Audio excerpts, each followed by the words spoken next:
votes from City Council to move forward with plans to renovate Washington Park.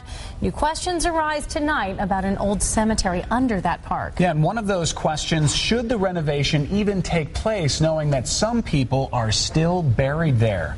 9 News reporter Janelle Walton is live with both sides of the issue. Janelle? Those in charge of the renovation down here say they've already hired an historic preservation firm to come down here and start researching the site to see if it's possible that some remains are still here. But others say because it is a final resting place, it shouldn't be disturbed.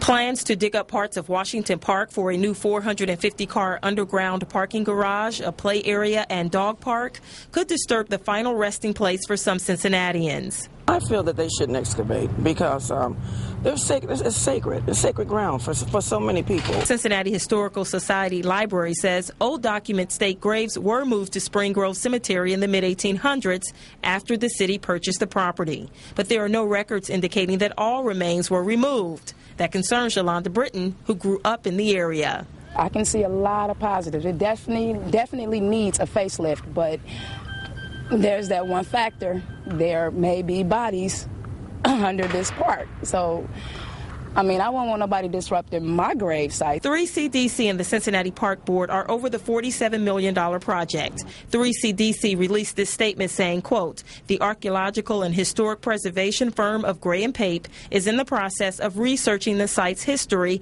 as a former cemetery and will recommend an appropriate strategy should remains be found.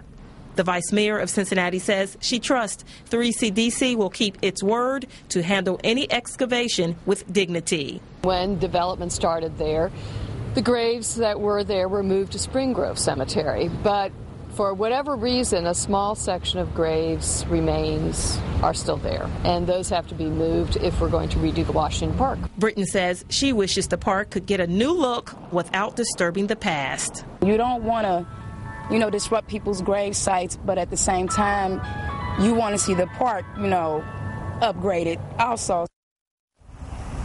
The groundbreaking for the renovation here is supposed to take place late this summer, so we're going to have to wait until then to see if possible that there are still some remains buried underneath the ground here. Brendan? Janelle Walton reporting live. Thanks. Police